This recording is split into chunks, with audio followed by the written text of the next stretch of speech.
What would you do if someone built a $5 million luxury cabin on your private lake? What if the HOA rewrote your land boundaries behind your back? And what if the woman responsible smiled in your face while claiming your dock as hers? Would you fight back? Would you call a lawyer? Or would you do what I did and let her precious dock float all the way to the ocean? I was never the kind of guy to stir the pot. I liked peace, quiet, nature. That's why I bought 42 acres of untouched forest land with a crystal-clear, private lake nestled right in the middle. It was my little slice of heaven, off-grid, undisturbed, and definitely not up for negotiation. But of course, the HOA had other plans. It started small. A random SUV parked half on my gravel road one weekend. Then came a few paddleboards, an uninvited pontoon boat drifting right into my cove. I didn't think much of it at first. Figured someone got lost. Maybe a careless guest from a nearby property. But the weird thing was, nobody ever apologized. And then, one morning, I woke up to the sound of hammering echoing across the lake. There it was, a full construction crew, on my land, on the far side of the lake, where the trees were thick and no trails led in or out. They had cleared the shoreline, leveled the ground, and framed what looked like the skeleton of a massive luxury cabin. No permits, no warning, and definitely no permission. I tried to keep calm, took my canoe over, asked the foreman who hired them. He said, the HOA president. She owns this section now. It's part of the new lakeside expansion. I told him he was mistaken, that this was all private land, my land. He just shrugged and said, not what the paperwork says anymore. That's when I saw it. A polished wood dock, being assembled, stretching halfway, into the lake like it owned the water. A private dock, a floating dock, with my lake beneath it. That night, I didn't sleep. I dug out every deed, every survey, every GPS coordinate I had. I'd owned that land for 17 years. I knew what was mine. And I wasn't about to let some HOA queen in designer boots rewrite the map. So if she wanted to play games, I'd play mine a little dirtier. But fair warning, when you challenge a man on his own land, you better be ready for what floats your way. The next morning, I drove straight to the county clerk's office with every scrap of paperwork I owned.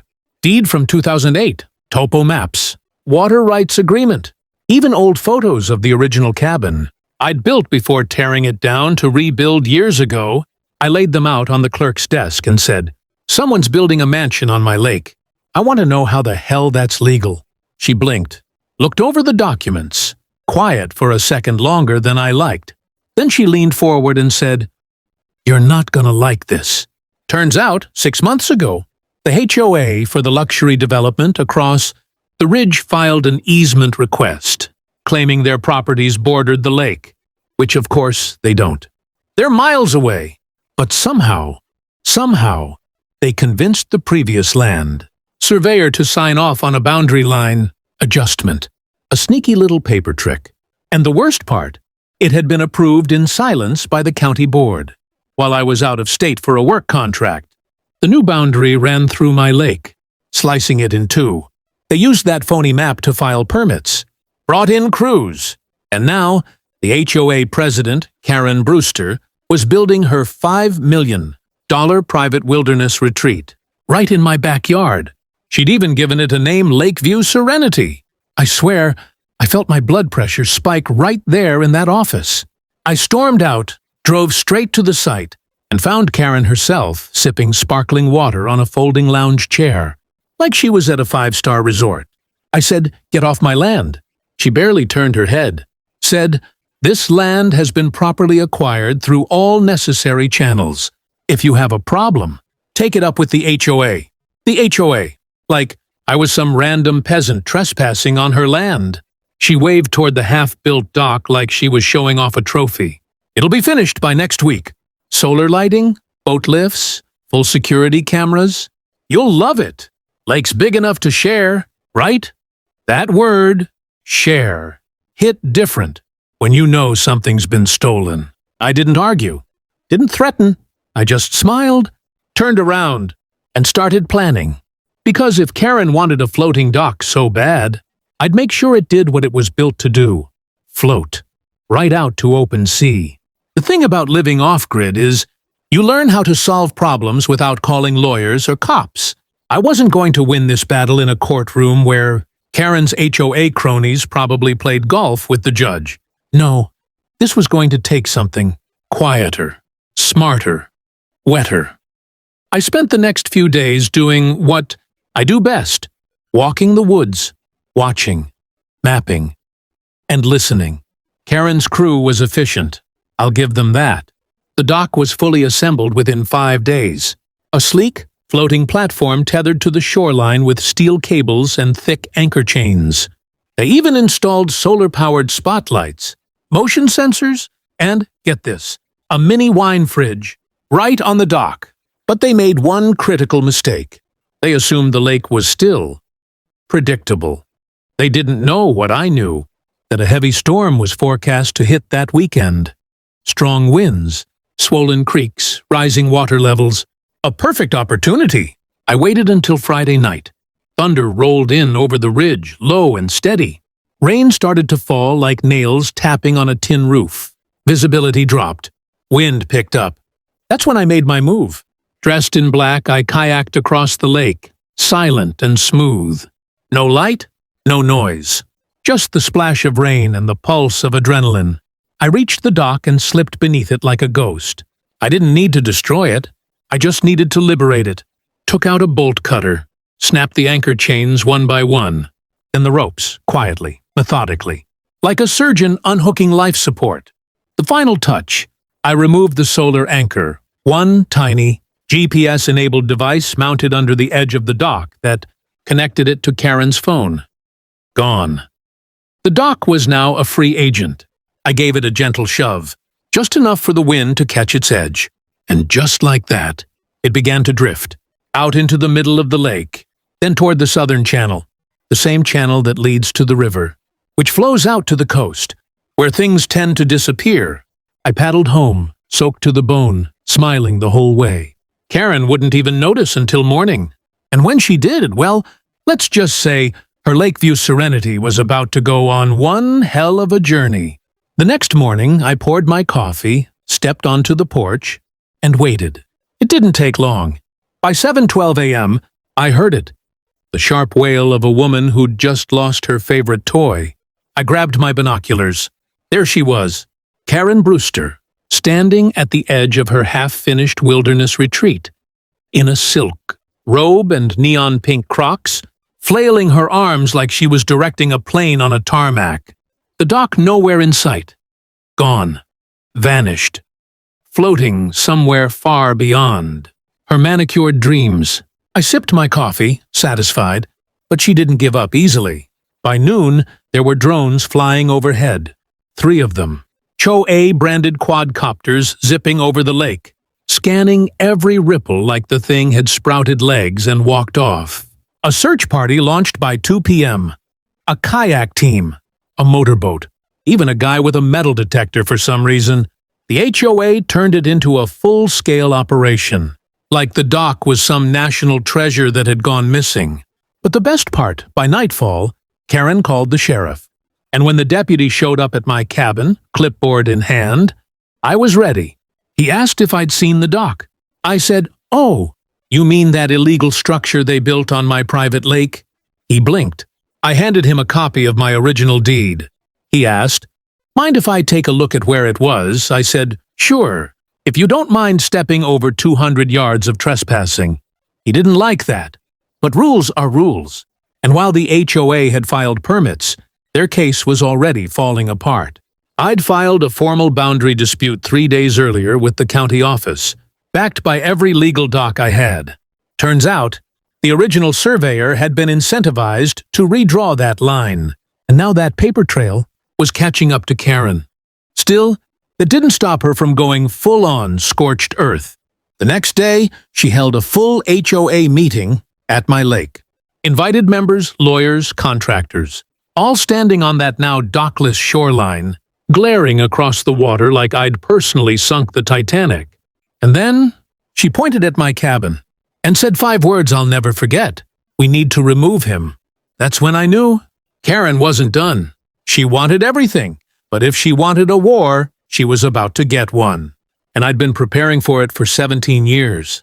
They say possession is 9/10 of the law. Well, Karen may have had her HOA and her lawyers and her overpriced wine fridge, but I had the land, the real deeds, and something even better, time. After she declared her little HOA holy war, I went to work.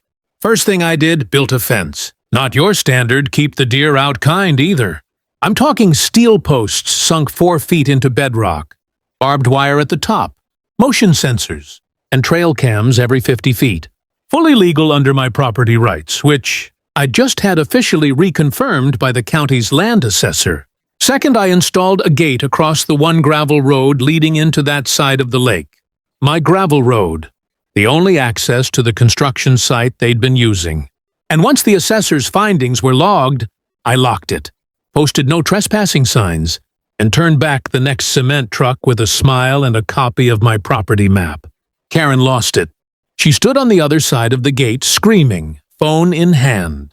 HOA board members behind her like a flock of angry parrots. She yelled, "This is harassment!" I replied, "No, ma'am. This is property law." Then I emailed her a copy of the new cease and desist.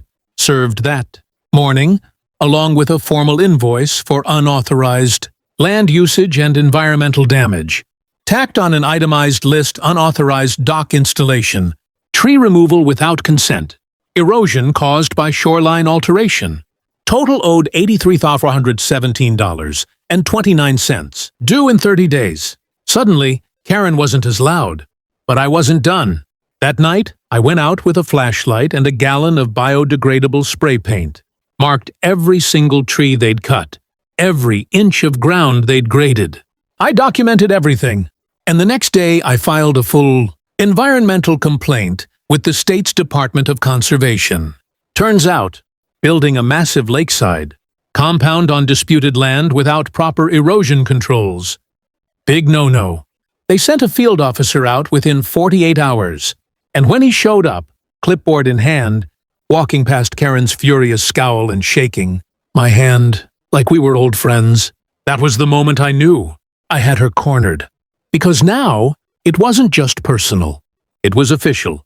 And Karen's $5 million lake dream was about to drown under its own weight.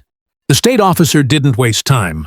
He took soil samples, measured runoff angles, photographed the bare shoreline where Karen's crew had stripped the vegetation clean.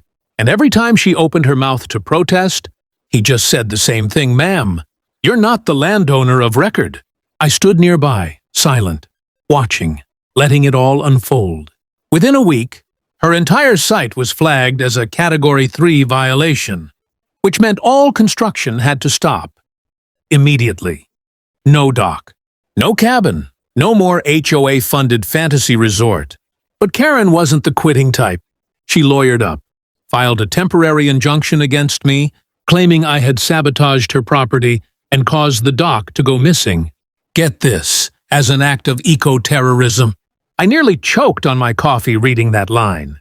But what she didn't expect was that I'd been recording everything. The cameras I'd installed months earlier, the trail cam footage, even drone images I'd snapped before her crew ever arrived, documenting the lake, untouched, undivided, and fully mine. Her injunction got laughed out of court. Then came the countersuit. My lawyer, an old friend from my contracting days, filed claims for trespassing, illegal land alteration, and the big one, fraudulent land use backed by a falsified survey. When the county's internal review revealed the bribed surveyor, Karen's whole house of cards collapsed. Turns out, this wasn't her first time playing dirty with property lines. She'd annexed 3 smaller plots near the HOA golf course last year, too. This time, though, she picked the wrong guy, because unlike those homeowners, I wasn't afraid of a lawsuit. I wanted one.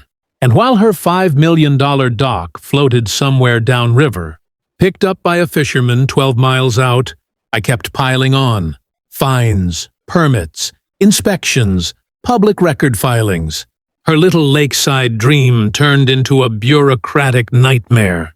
And then it happened. The HOA board voted unanimously to remove Karen Brewster as president. They blamed her for the legal mess, the financial damages, and the embarrassment to the community. She went from Queen of the Lake to exiled liability in less than 2 months, and just when I thought it was over, I got a letter. From her. The envelope was thick, cream-colored, embossed with gold initials. KB. No return address, just that familiar scent of fake, vanilla perfume wafting off the paper. I almost didn't open it, but curiosity wins. Right inside a handwritten letter. 3 pages, slanted cursive. Passive-aggressive flourishes everywhere. The kind that screams, "I'm not sorry, but I need something." She opened with, "I'm writing not as an HOA official, but as a fellow lover of the lake." "Yeah, sure." Then came the ask. She wanted to buy a portion of my land, said she'd secured private funding, and proposed a peaceful arrangement. Offered $1.2 million for just a few acres on the South Shore, the same spot her dock had floated away from. She even included an artist's rendering, a minimalist eco-lodge, clean lines, solar panels. She called it a shared vision for serenity. I laughed. I folded the letter, stuffed it back in the envelope, and tossed it in the wood stove. Didn't even write back, because here's the truth. This lake was never meant to be sold. Not parceled, not gentrified, not renamed, and definitely not handed over to someone like Karen Brewster with a Pinterest board and a bulldozer. Instead, I rebuilt the shoreline myself, replanted trees, installed new signs marking the property line. Clear, legal, permanent. The water runs quiet, now, still, undisturbed. The way it was before she showed up. But just in case anyone gets any bright ideas in the future, I had a small floating buoy made. Bright orange, right in the center of the lake. It reads, "Private Lake. Trespassers float." And somewhere out there, I imagine Karen still seething, still scheming, still trying to explain to her real estate friends why her $5 million Lakeview Serenity ended up on a Craigslist ad for a broken dock and 200 feet of wet cable. She wanted a piece of my peace. Instead, she got played by the lake itself.